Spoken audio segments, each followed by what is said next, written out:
be seated, all right? All right, we've been doing some teaching on destiny. And I'm not going to really go back over the entirety of what we've been talking about, but the Bible says that God has put eternity or destiny in every person's heart. And but the challenge is finding it out. What is my destiny? And so there are some works, according to Ephesians chapter 2 and verse 10, there's some good works that God created us to walk in. Those are a part of our destiny. And so I've been saved long enough to watch many people live and die and never reach their destiny. I remember Brother Hagin used to tell us all the time that in a vision that he had with the Lord Jesus Christ, the Lord told him that many ministers live and die and never reach the first phase of the ministry that he had for them. And we're not just talking about just average individuals. We're talking about those that are truly indeed called to be an apostle, prophet, evangelist, pastor, or teacher, but many never even reach the first phase. So if many don't reach the first phase, how many more don't reach the last phase?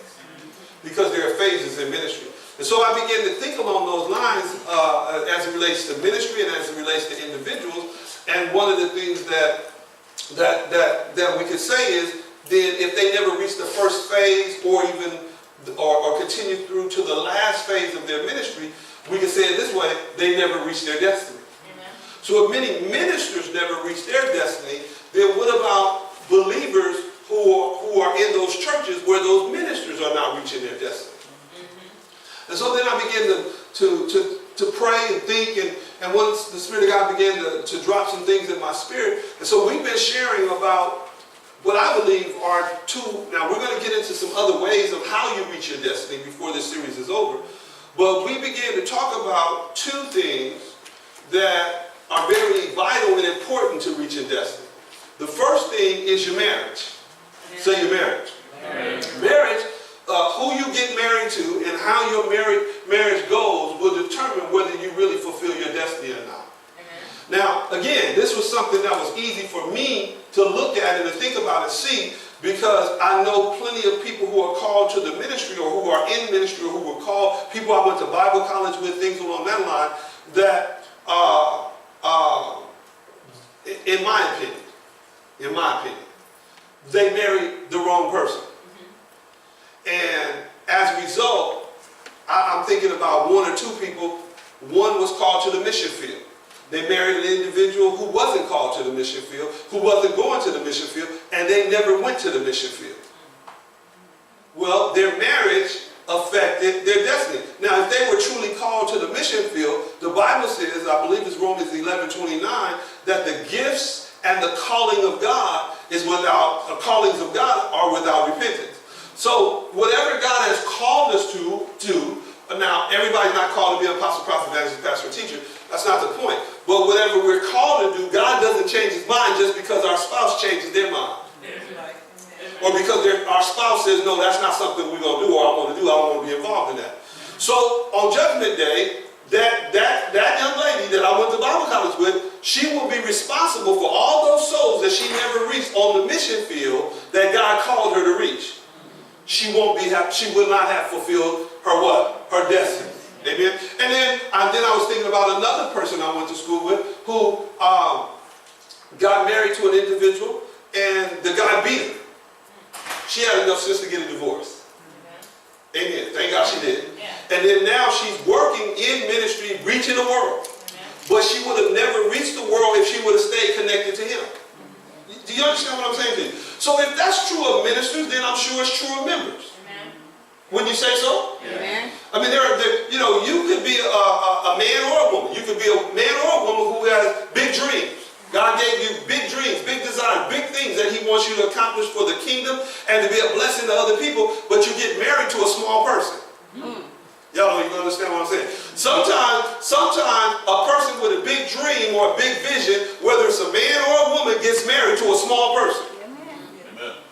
And when you get married to that small person, then they will do everything in their power to hold you back. They will become like an anchor around your neck trying to keep you back from accomplishing things because they're threatened, they're intimidated, they're insecure. All these different things that are going on in their life will be a great hindrance from you being able to accomplish what God put in your heart.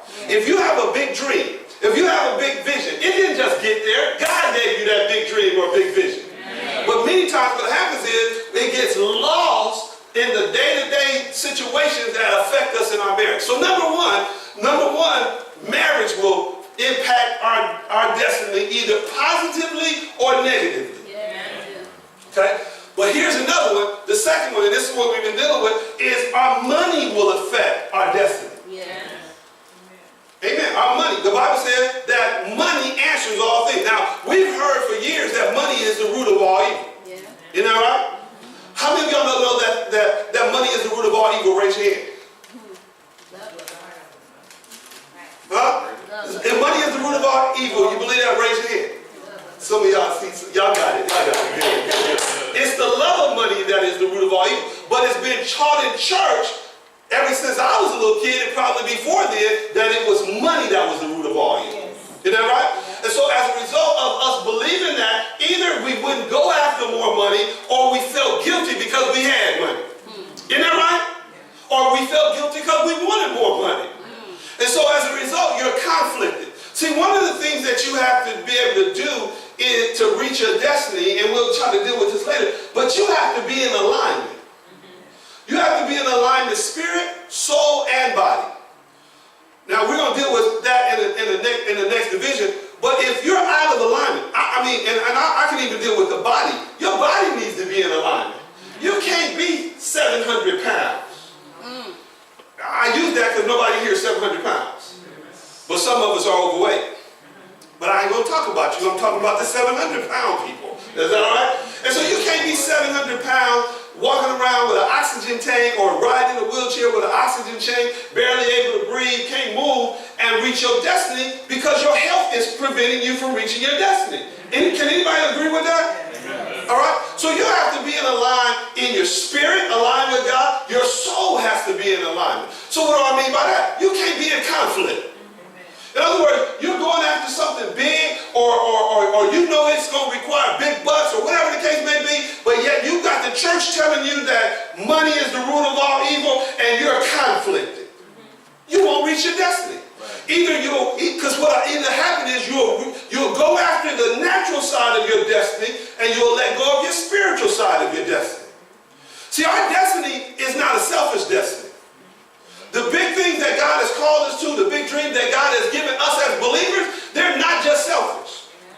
They're for us to be able to advance His kingdom, and they're for us to be able to be a blessing to other people, and then show other people how to walk in the blessing. Yeah. Amen.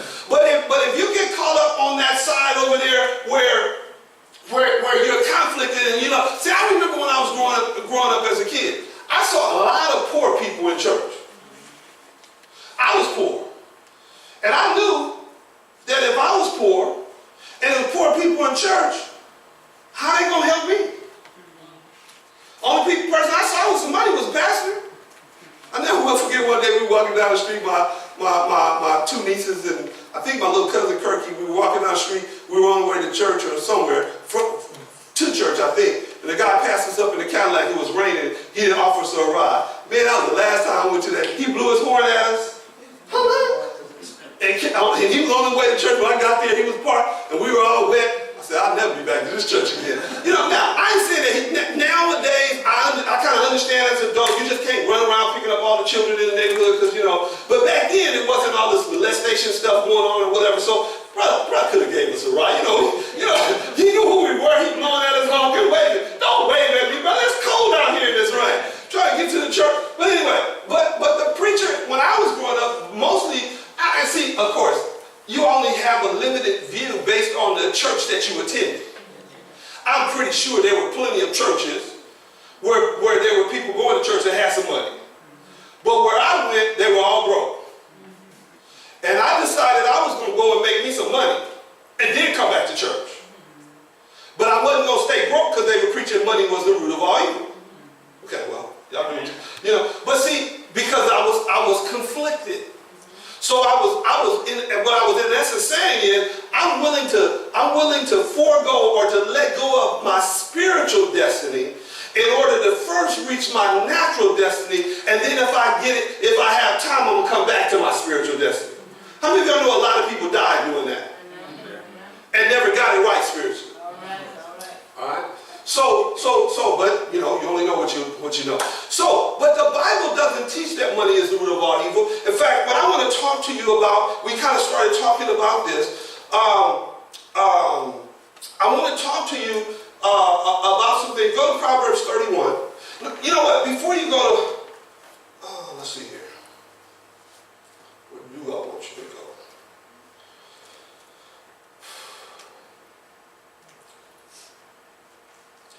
Go to Proverbs. There's so much I want to share with you today. But in Proverbs 30, go to Luke 19. Go there first. Let's go there. Luke 19. Yeah. Because you got to get your money game right. Say, I got to get my money game right. And the way most of you all have been taught by your families and the church has pretty much ensured that your money game will never be right. How many of y'all in here grew up and your mom and dad, your family told you, go to school, listen to this. Tell me if this sounds kind of close to being right. Go to school, get the best education that you can, get a good job, or get a good government job with benefits, right? Anybody heard something similar to that? Raise your hand. Come on, raise them up, raise them up, raise them up. That ensures you being broke all your life, or that you will not really financially reach your destiny. But that was what our families knew. I said that was what our families knew. So then, and we talked about this. I'm not going to go into this, but some of us went either into the government sector or we went into the private sector thinking the private sector had more money. The government had some more security. But the private sector, it used to, not now, but it used to, when I was out there, it used to pay more money in the private sector. And in some areas it does, but if you look around the country even, and you look at where, like DC and places like that, you'll see that the income of the people in those areas are very high because there's the government sector that's in there, and they're paying pretty well, and that's all right. But what we found out when we were looking at Jacob, that Jacob was giving away his blessing to his uncle later. That the blessing was on him, and from the time that Jacob came to his uncle's house and started working for him, his flocks, his herds, everything that he had began to increase. Yeah. Amen. Isn't that right? Because listen to me, though he was just an employee, the blessing that was on him as an employee blessed the company. Yeah. Now why is that significant? Because we have believers who are tithers and givers and believing for the blessing, and they're working for a company, and the company is receiving the lion's share of the blessing. And listen to me, no matter how much the company profits, that's one of the big things right now is the disparity, the wage income between people at the top of the company and the average worker. Because no matter what the worker does, and no matter how much the company profits, in the majority of companies, there's no profit sharing. So if you contracted to make $30,000 a year, if the company makes an extra $5 million a year, you still get paid $30,000 a year. If you contracted to make $60,000 a year, and the company makes $5 million, you still get $60,000 a year. And listen to me, what believers have not understood is because many of these companies are filled with believers, and the anointing, the blessing is on them, but the results of the blessing is going to the company. Amen. Amen. But we've been raised to give away our blessing either to a godless company or to the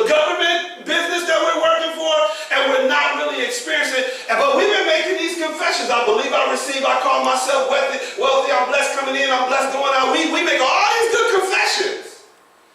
But listen to me. Jacob had the blessing on him. But Jacob was flat broke until he changed his life from being an employee to having now a contract. And basically having a business within the company. He said, no, listen. If you do what I'm asking you to do, I don't want anything from you. You change my wages 10 times. I don't want you to pay me a salary anymore. What I want is, I'll take these animals that look this way, and whatever happens to them, then that's what I earned. And as a result, the blessing then moved off of the overall Laban company onto Jacob's company, and by the end of a few years, about 7 years, he had taken everything that Laban had. He was more prosperous than Laban ever was, and he left and went and established his own. Amen. That's what believers are going to have to learn to do. Now, this is not an overnight sensation, get rich quick scheme, but you're going to have to change your mindset. Amen. From a security conscious mindset to understanding that the blessing is on you to prosper you. Amen. If you're a tither and giver. Amen. Amen. Okay. we just want to clarify that. All right? Now, go with me to Luke 19. Now, I just kind of said all of that, but let me show you that Jesus said the same thing, just in a different way. Luke 19:11. How many of y'all believe Jesus is coming soon? Amen. But is he here? No. Okay, then listen to this. Now, as they heard these things, he spoke another parable. Now, a parable is a story, is a story to convey a truth. So in the case of Jesus, this is a natural story to convey either a spiritual or a kingdom truth. So we'll say it this way. It is a natural earthly story that's designed to convey a kingdom or spiritual truth to us. We wouldn't be able to understand the kingdom truth without this story set by it that's a natural. Does that make sense to you? Amen. All right? Now, it says here, now as they had heard these things, he spoke another parable or story because he was near Jerusalem. And because they thought the kingdom of God would appear immediately. So we know then that this parable is to convey a kingdom truth because it's talking about how they thought the kingdom of God would come. You got that? Verse 12. So, in other words, what he's saying is their thinking was off. They were thinking, man, we're getting ready. Listen, you guys don't understand it. We're getting ready to go to Jerusalem. We're on our way to Jerusalem. We know this dude is the Son of God. We know he's the Messiah. We know he's the Messiah. When we head to Jerusalem, he's getting ready to declare himself Messiah, Son of David. He's getting ready to take the throne at Jerusalem. That's the way they were thinking. But they weren't paying attention to the fact that he kept telling them, if you destroy this temple in 3 days, I'll raise it up. Yeah. They didn't want to hear anything about him dying and being crucified and all. They didn't want to hear that. They knew that when Messiah comes, he's going to become king. Well, that's his second coming, not his first coming. Amen. Got it? All right. So it says here, therefore he said, a certain nobleman, or we can say a wealthy man or a king, went into a far country to receive for himself a kingdom and to return. So he called 10 of his servants. Now the number 10 there represents the collective, the entire collective. And he delivered to them 10 minas. That represents again his entire wealth. And he said to them, now watch this. The King James Version says what? Anybody in the King James Version? King James? Occupy till I come. Occupy till I come. Now, that term, occupy till I come, if you've been around the church as long as I have, you have heard somebody teach occupy till I come to deal with soul winning. In fact, you probably heard me say it years and years ago until I found out what it actually meant. Yeah, we're going to go out and win the lost. Yes, we're going to take the city for Jesus because Jesus said, occupy till I come. Anybody ever heard that preached along those lines?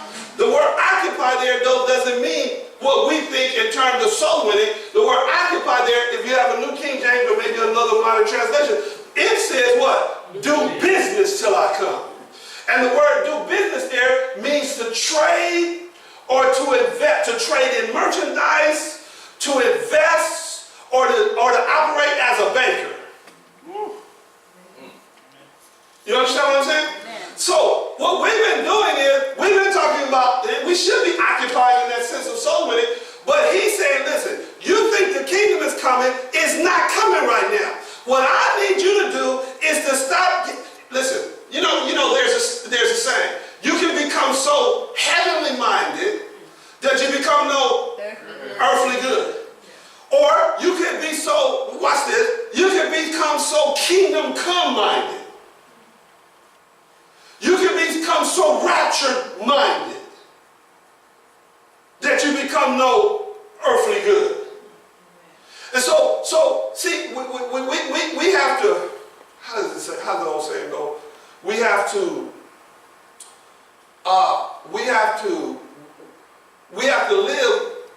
live clean like he's coming today. But we got to plan like he's not coming in our lifetime. We got to plan and work like he won't be coming for another 1,000 years. You understand what I'm saying? So why do we have to live clean? We have to live clean because if he does mess around and come today, you don't want to be found dirty. Amen. Living foul. You understand what I'm saying? Ooh. You hear the trumpet and you're in the wrong bit. I mean, you hear the trumpet and you're in the wrong place and you hear,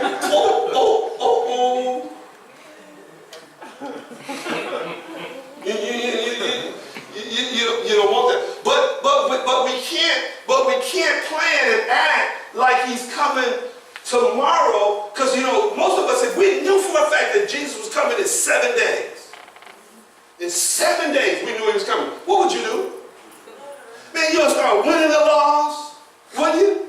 You'll be praying, you'll be doing all kind of stuff, spiritual stuff, right? You'll be doing everything spiritual that you could to get yourself right, to get folks you know right, to get folks saved. I mean, you'll become just a, woo. I mean, if I knew he was coming in 7 days and I was working a secular job, I quit my job. I wouldn't pay no more bills. For what? He coming in 7 days. Huh? Even if it was 30 days, I wouldn't pay no more bills. Because in 30 days, they can cut the lights on, they can do whatever they want to do, because Jesus will be back. Long as I got it paid up to 31 days. Is that right? Does it make sense? But you can't live like that. See, you got to live clean like he's coming in 7 days, 1 day, 30 days. But you got to plan, work, and prepare like he's not coming for the rest of your life. And that's what he's saying here. He's saying, y'all think I'm getting ready to start the kingdom today or this week. But he said, no, what I need y'all to do is I need you to do business until I come. But his citizens hated him and sent a delegation after him saying, we will not have this man to reign over us. Well, that's the world, the unsaved world. And so it was that when he returned, having received the kingdom, he then commanded these servants to whom he had given the money. See, they're servants and they're citizens. All right? Can you see the distinction? We're supposed to be the servants. The citizens of the world are unsaved folk. And so it says, and so it was when he had returned, having received the kingdom, he then commanded these servants to whom he had given the what? Money. So the miners were what? Money. To be called to him that he might know how much every man had gained, watch this, by trading. So when it said occupy till I come, remember we said it had to do with doing business or trading in merchandise or doing the business of banking. That's what he was saying. So he said, I gave you a certain amount of money to work with. Now I want to see what you did with that money. Then came the first saying, Master, I'm going to substitute the word money for miners. Your money has earned 10 times as much money. Did I do any injustice to that by saying it that way? No. And he said, well done. So when you earn, listen to me, when you can multiply your money times 10, you did good. Amen. Did you get that? He said, well done, good servant. Good servant. Say good servant. How many of you want to be a good servant of the Lord Jesus Christ. Now, we know we're sons, but we're also servants. I want to go into all that. He said, well done, good servant, because you were faithful in a very little, now you'll have authority over 10 cities. So now watch this. What we do with our money for the king and the kingdom will affect our ruling and our authority in the next life. Can I say this? Broke people might be cleaning up after the angelic horses. I don't want to spend the rest of eternity with a broom, shoveling angelic horse poop. I mean, I don't know if they poop, but I know people eat up there, so I don't know what happened. All I know is, he said, if you, in essence, what you will reign over in the kingdom is based on what you do with what you've been given here.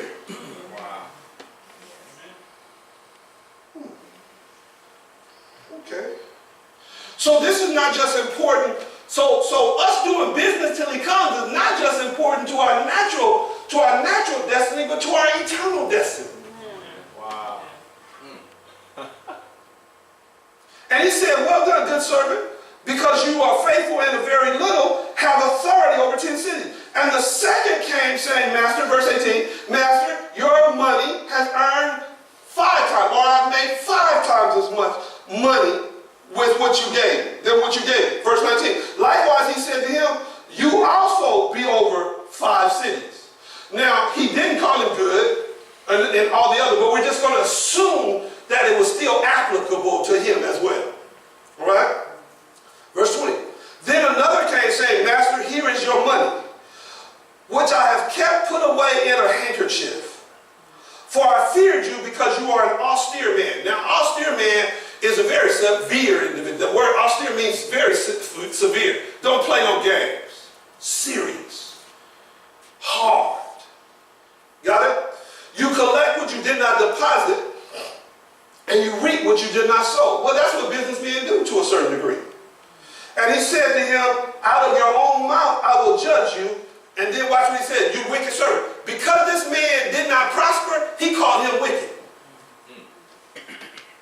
See, the church has been teaching that the love of money is the root of all, or that money is the root of all evil. So being broke was spiritual or some way to be commendable. But Jesus said, when you don't take what you have and multiply it, you're wicked. In other words, when you only either A, consume everything that you get, or B, you take what you get and you just hide it and you don't even produce interest on it, he said, that's wickedness. See, that's totally opposite the way the church has been taught. Isn't that right? Now, okay. Look at the text. Did I twist it in any way? Did I change it? All I did is what? Explain it. Make you see it. So you need to get off of your yaya, waiting on your nana, and get busy making some things happen. Now watch this. You knew that I was an austere man, collecting what I did not deposit, reaping what I did not sow. Why then did you not put my money in the bank, that at least at my coming I might have collected it with interest? At least give me some interest on my money. Huh? And he said to those who stood by, take the mina from him and give it to him who has 10 minas. That sounds unfair. It says in verse 25, but they said to him, Master, he already has 10 minas. See, the problem with many of you guys who are in here today is that you don't like rich people. Watch this. Let me keep reading. For I say to you that to everyone who has will be given. And from him who does not have, even what he has will be taken away. Now, what does that mean? People like the man who took 1 and turned it into 10, he's always going to get more. She's always going to get more. You know why? Because they know what to do with it. They know how to invest. They know how to trade. They know how to start business. And what the problem with many of you all is you've been taught by your family, you've been taught by your church, that all these people that are millionaires and billionaires are wicked because they wouldn't be, if they couldn't, to have all that money, they got to be wicked. They had to do something wrong to get it. They couldn't have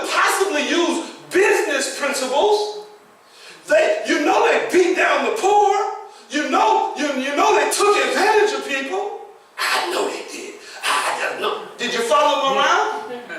Did you look at their books? Well, so-and-so said they did. See, that's your problem. So you would be one of those people standing on the sideline with the one person who didn't know what to do with his money. In fact, over in I think it's Matthew 25, when it deals with this parable over there, it not only calls them wicked, it calls them lazy. Calls them wicked. So you'd be standing by with the lazy person that wouldn't get out there and trade and be saying, that ain't fair. That just ain't fair. That ain't fair. Life ain't fair, baby. My mother used to tell me this from the time I was a little kid. Life ain't fair, baby. Do you think it's fair that I'm blind? No. Life's not fair. And the sooner you learn that and get over it, the better off you'll be. You got to get out here and compete, no matter whether it's unfair, whether it's your skin color that's an issue, it's your gender that's an issue, it's your education that's an issue, whatever the issues are, all that stuff doesn't mean anything. You got to get out here and compete. And what Jesus is telling us here, this is not me, this is not my right. Jesus said, listen, everybody's been given so much. You know, other one it says one was given 5 talents, another was given what? 2 talents, and another one was given 1. So sometimes in life, somebody right here, she might have 5, and she may have been given 2, and she may have been given 1. Doesn't matter. She may have to take her 1 and compete just like she had 5. Because whether you get 5 and do nothing with it, or you get 2 and do nothing with it, or 1, you're still in the same lazy, wicked boat. But if you get 5, you get 2, you get 1, and you start making it happen, eventually, maybe the one with 5, you're not in, see, this is what you got to understand. You're not in competition with the one that had 5. You're not in competition with the one that had 2. You're only in competition with yourself. And your goal is to multiply what you have and never stop multiplying what you have until you take your last breath. Amen. Okay? All right, so let's go to Proverbs. I hope y'all getting something out of this. Amen. Let me read this to you. Wealth is developed over time by those who do the day-to-day, month-to-month, year-to-year things that are necessary to produce profitable goods and services, or to profit through buying and selling and investing. We'll read it one more time. Wealth is developed over time by those who do the day-to-day, month-to-month, year-to-year things that are necessary to produce profitable goods and services, or to profit through buying, selling, and investing. Amen? So go to Proverbs 31. And then we're going to try to get into this. I know I got to have Shelly come and share, but I got to give you this. Y'all want to get this? Proverbs. See, because if we don't change our biblical mindset, we're going to be at variance with the Word of God, and then God can't really bless us because we're waiting for something to fall out of the sky, or we're waiting for that money tree. You know what I mean? So many believers are waiting for a money tree. Ain't no money tree, baby. Amen. Proverbs 31. Now, Proverbs 31 and verse 10 says, who can find a virtuous wife? Now, we've said this many times to you that this word virtuous is a word that literally means a wealthy, powerful wife, or a wealthy, powerful woman. So, you know, we used to sing in the back in the day, they used to sing, I can't remember that couple that used to have this song out, or it was actually the wife, and it was, God's woman, just I can't get it. Anyway, but it was God's woman, you know, whatever, and she used to sing real high, she's a soprano, beautiful voice or whatever. And so all the women are walking around talking about, yes, that's what I want to be. I want to be God's woman. God's woman. Well, Proverbs 31 tells you who God's virtuous woman is. All right? Now, but most people only see, if you read through Proverbs 31, what you will actually find is 7 virtues that deal with character, disposition. And it's funny how the church only zoomed in on those 7, but there are 12 principles that deal with economic empowerment. And the church totally overlooked the 12 principles that deal with economic empowerment to focus only on the 7 character issues. You go back and study Proverbs 31:10 through. In fact, and what's amazing is that the person who wrote this proverb, church history or church tradition tells us that it was Solomon that wrote it. And that he wrote this based on some things that, go read the early up in the first part of Proverbs 31. wrote this based upon some things that his mother was telling him what to look for in a wife. I tell my son, whenever you get married, before you get married, see if she's an entrepreneur. If she's a businesswoman.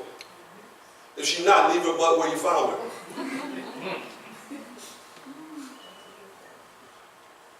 No, I'm serious.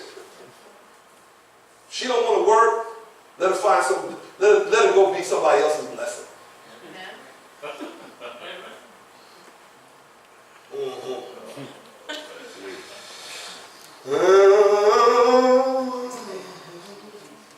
All right.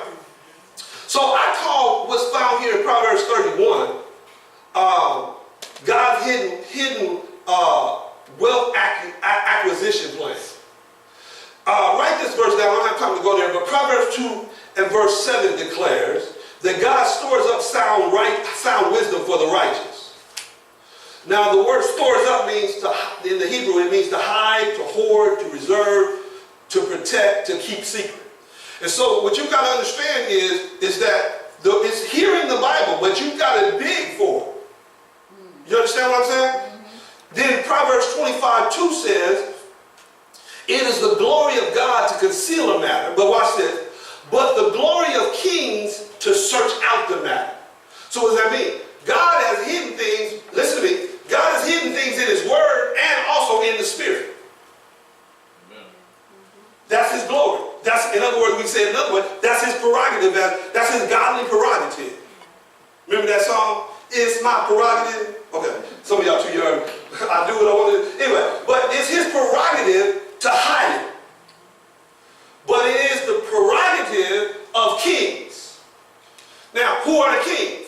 Well, Jesus is the King of kings and the Lord of lords. We are kings and priests before our God. Yeah. We are not just priests who minister to him in worship, but we are supposed to be kings in business. Amen. And nobody has really taught us that. Therefore, we have been okay with being paupers, being servants, being workers, instead of recognizing that we are supposed to be king. And the Bible says in Romans 5:17 that we reign in life by Christ Jesus. Yeah. Amen. And that's not just reigning with our spiritual authority, that's reigning as kings financially and materially in this life. Amen. Listen to me, you got to elevate your vision and your mindset of who you really are. Amen. Tell your neighbor, you are a king. You are a king. And you are supposed to reign. And you are supposed to reign. In life. By Christ Jesus. Spiritually. Mentally. Physically. Financially. Socially. And in every way possible. In Jesus' name. You see, you gotta elevate your mindset. All right? Now, so Proverbs 31. So he says here, who can find a virtuous wife? For her worth is far above rubies. The heart of her husband, verse 11, does safely trust in her. So now notice this. Notice the first thing off the bat. It said, we don't read the Bible right. We don't read the Bible right. It said her worth is far above rubies. That means she's a valuable person. Amen. I know I might hurt some of y'all's feelings or somebody else, or because y'all might have family, or it might be you, I don't know what it is. But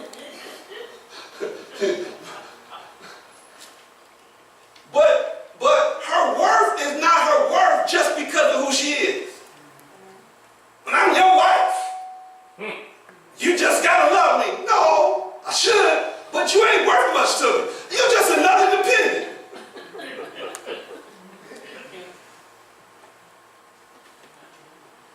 But watch what it said. Her worth is far above rubies, and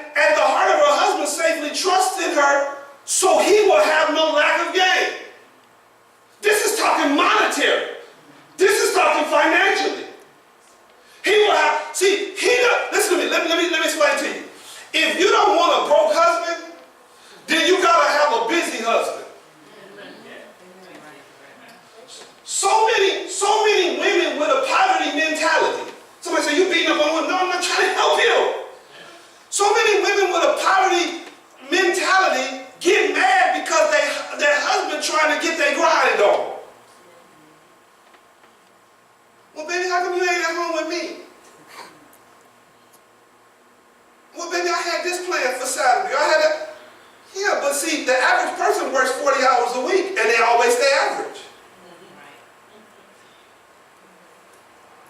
If you want an average life, just work 40 hours a week. If you want a better than average, you may have to work 60 hours a week. At least to begin with.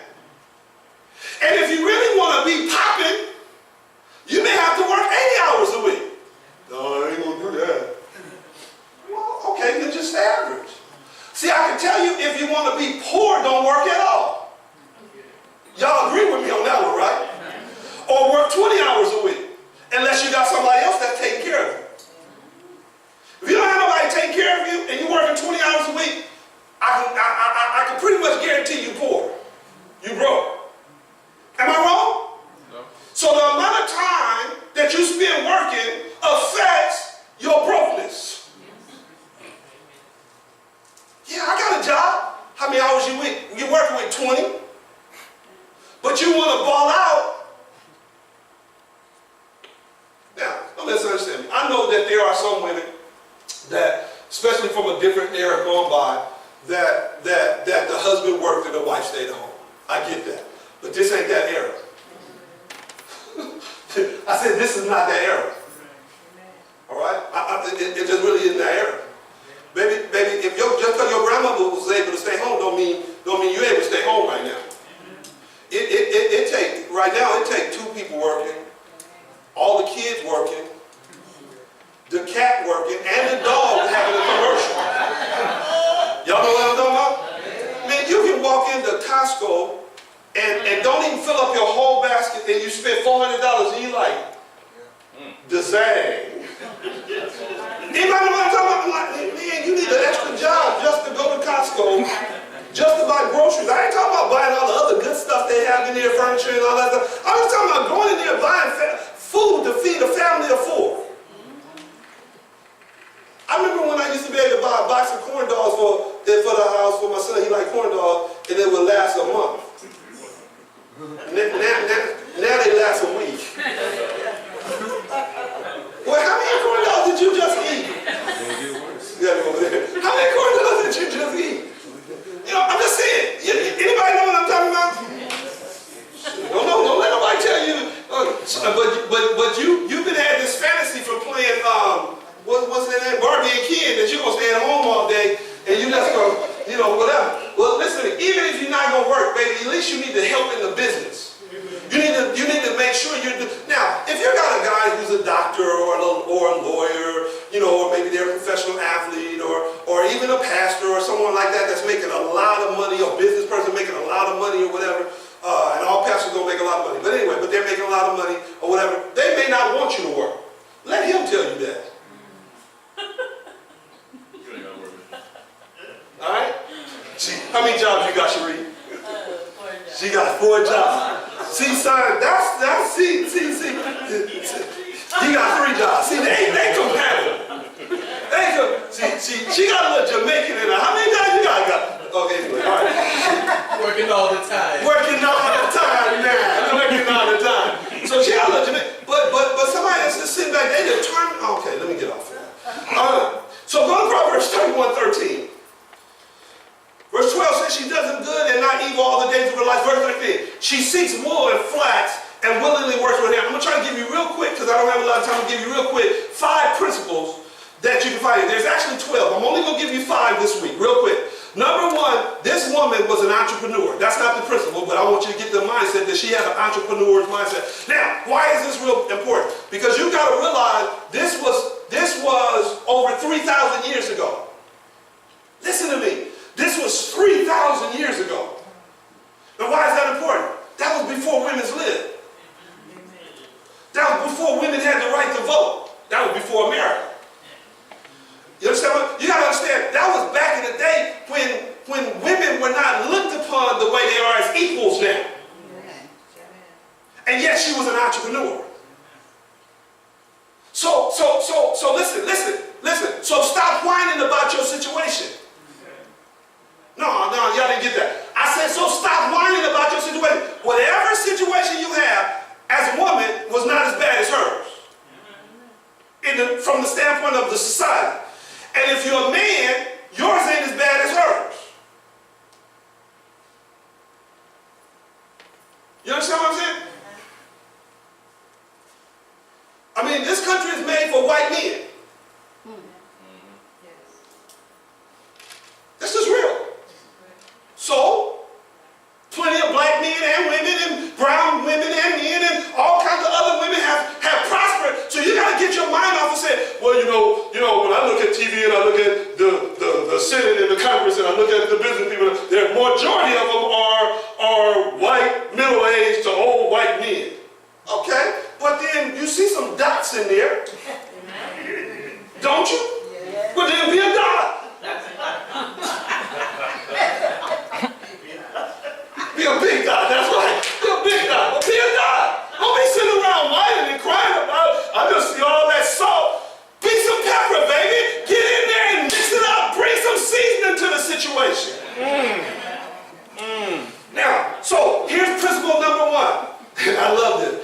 Principle number one is found in verse 13. She seeks wool and flax and willingly works with her hand. Now, you don't get that. But what it means, and then let's add verse 14 so you kind of can get it. She is like the merchant ship. She brings her food from afar. What's happening here? What's happening here? She's buying low in order that she can sell high. Did you get that? I remember one time we were having some, I don't know if it was a FCMI conference or something, and I made that statement, and I think it was Cherie said, what does that mean? She said, what does that mean? And we kind of laughed. But what it basically means is it can mean a lot of different things. It can mean buy stocks at a low price and sell it high. There's all kinds of, what this particular lady was doing is she took things that were relatively cheap and then she transformed them into something that she could sell for a higher price. Buy low, what? Sell high. Or at least sell higher than what you bought it for. Does that make sense to you? So, this verse paints the picture of a woman who had the ability to design and make clothes, obviously. Now, of course, today most women can't do this, so you have to figure out something else. But there's all kinds of different things that you can do. Like I have a couple of friends, not just one. I have a couple of friends. They go to the auction. They have a dealer's license. They go to car auctions. They find a car that really isn't anything wrong with it. They have to maybe put a couple of $100 into it to clean the carpet, to wax the car, to get it really detailed and whatever, and get the lenses shine, maybe change the oil, whatever the case may be, and say they bought it for $1,500 and they turn around and sell it for $5,000. Well, that's a $3,500 profit. Well, if you do that twice a month, you all right? Can you do okay? Yes. Or then there are other people, they sell, there are people, I got people in here that make jewelry, I got people in here that do baskets. Now it'll take you a whole lot more jewelry and baskets to do what you need to do. But you understand what I'm saying? You have to figure out what you can do to buy low and sell high. I'm probably not going to get to this, but I'm into real estate. I believe in real estate. And eventually this lady got into real estate. Okay? I can show you on my phone. I got a deal right now. A lady asked me to find her a house. I ain't paying no money for this house. Find her a house, she want to buy it because she wants a rental property. I got a house, God wants to sell it for $220K. I'm going to make him an offer of $195. I hope we can come to around 205. When we come to 205, I'm going to slap a $10,000 wholesale fee on it. So they're going to buy it for $5,000 less than what they were asking for it. It's worth $260. So they're going to be winning. They're going to have about $45,000 in equity in the house, and then it'll take them maybe $5,000, maybe $3,000, because they got some people that's going to do it to clean the carpet, do the different things that they need to have done or whatever, and then they'll rent it out. They'll probably make $500 or $600 or something, $500 a month, I don't know. That part of it is not my problem. The point is you finding it here, you finding it low, I'm selling it for a little higher, got it? And I'm make my money and I keep on walking. Got it? I got another house. They're about to lose the house on Thursday. They asked for $599. I put an offer in for $500. They want to know if I have the money to put down a deposit on Monday for it or whatever. Well, let me know if you want to sell it to me for $500. Then I know people where I can get a line of credit that will show it's not my money. See, none of this is my money. You understand what? None of this is mine. But as long as they'll accept the line of credit, then boom, we good. You understand? So there are, I like to talk about real estate, and we'll get to that. But there are all kinds of ways for you to do this. Okay, let me go to principle number 2. Y'all get anything out of this? You gotta find out your niche. All right, look at Proverbs 31, 14, verse 14. She is like the merchant ship. She brings her food from afar. Now what that's saying is she has learned to search for bargains. You ain't always got to go into Nordstrom's. If you can find the same shoes in Target, well, she said Nordstrom's Rack. If you can find the same shoes in Nordstrom's Rack that you can find in Nordstrom's or whatever, buy the shoes from Nordstrom's Rack and save the money. But some people got to say, I only shop at Nordstrom's. Well, you a fool if you can get it from. What did I say? Yeah, you're a fool because a fool is, I'm telling you what the Bible said. A fool and his money are soon parted. So if you're foolish enough to spend money that you don't have to just to say you bought it from the name store or this, that, and the other, that makes you a fool. Yes, ma'am? Because the product is the same. And either way you put it. Right, it's the same. Everybody know that? Well, I got some shoppers in here. I will say that. I got some serious out here. I got some of the best shoppers I've ever seen in here.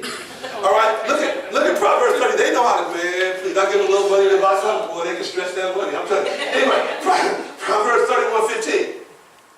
It said, but now, let me just say this while I'm saying it. Make sure that while you're stretching that money and you're saving 15% or 20% or 30%, like I know a guy that he loves to wear suits. He loves to wear nice suits, whatever. So we found this store where the suits were at a discounted price, but they were really nice. So let's say you had $500 to spend on suits. So I go in there and I find a suit for $175. I'm just saying, I'm not saying what it was, just saying I find it for $175. Then I could have found it for $425 someplace else, or $400 for somewhere else, whatever, right? Well, me, I'm going to carry my little monkey self out of that store with whatever 175 minus 400 is, the other is going in my pocket for something else. Not him. He said, shoot, I came in here with $500 and I'm by God, bless God, I'm going to spend $500. Well, you ain't really saved nothing. You might have got an extra suit or two, but you're still out of the $500. So learn to take the savings and don't just waste it on whatever, but take that savings and put it over here to something. In fact, take it and save it for what you want to do with your future business endeavors. Amen. Some of y'all need to get that. Because you just think because I got it at a discount, that means I should just buy more. So now, watch this. I bet you there's some of y'all at home, y'all got stuff in bags with tags that you have not used in 2 years. You got a problem.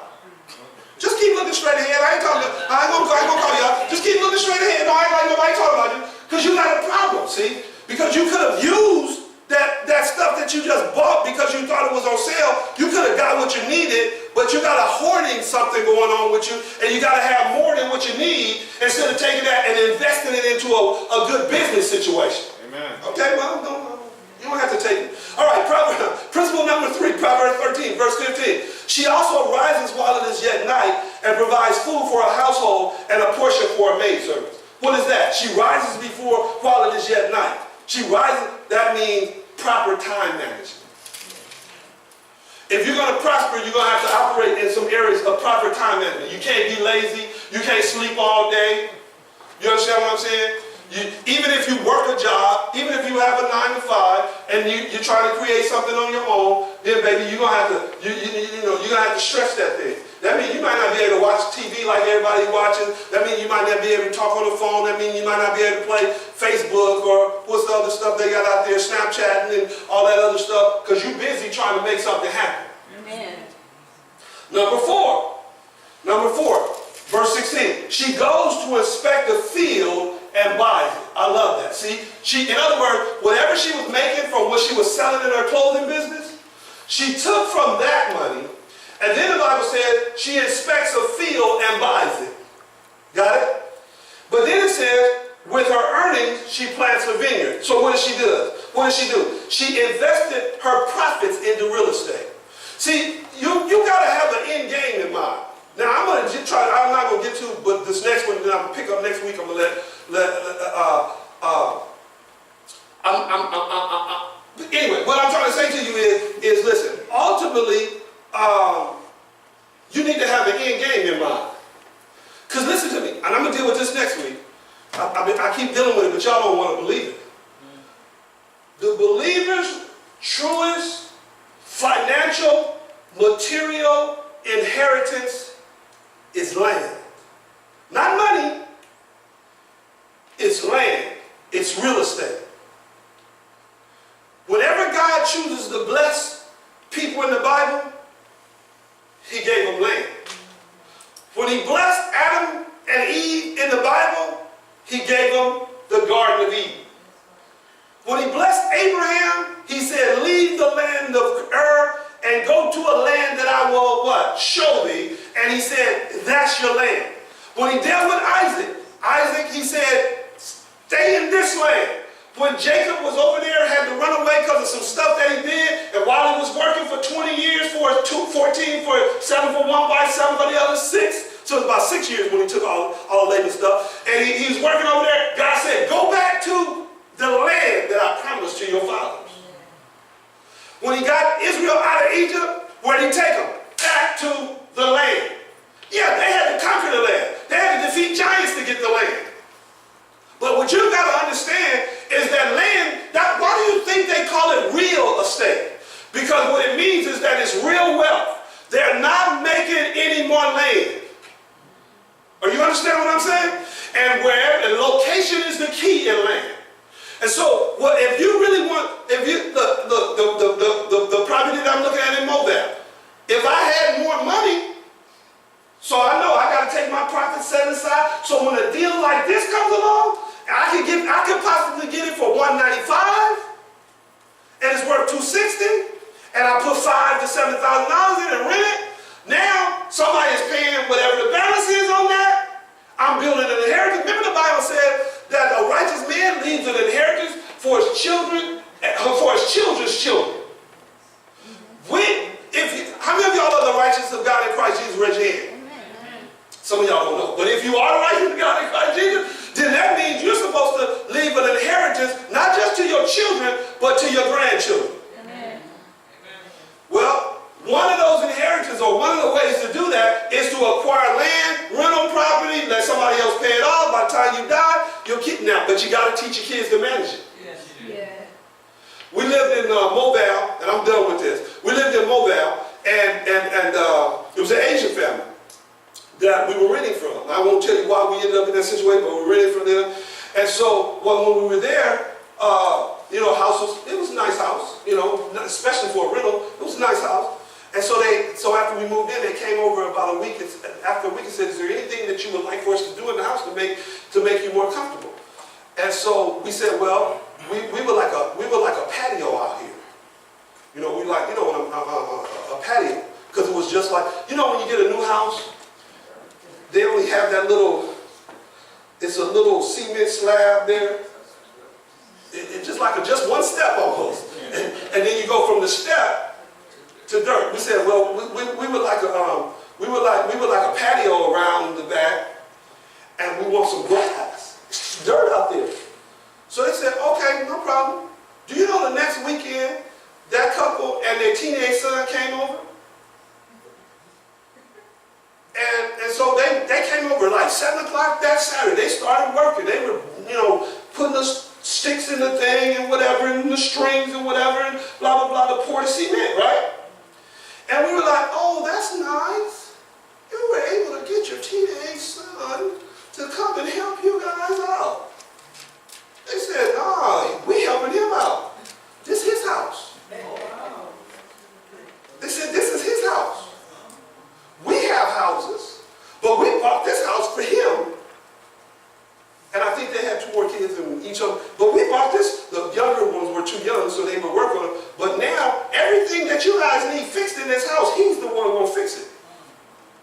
He fixed it. His father helped him.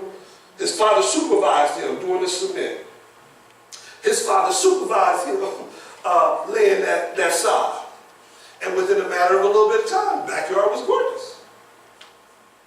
See, but we can't get our teenagers to take out the trash. You gotta train them. Okay, y'all get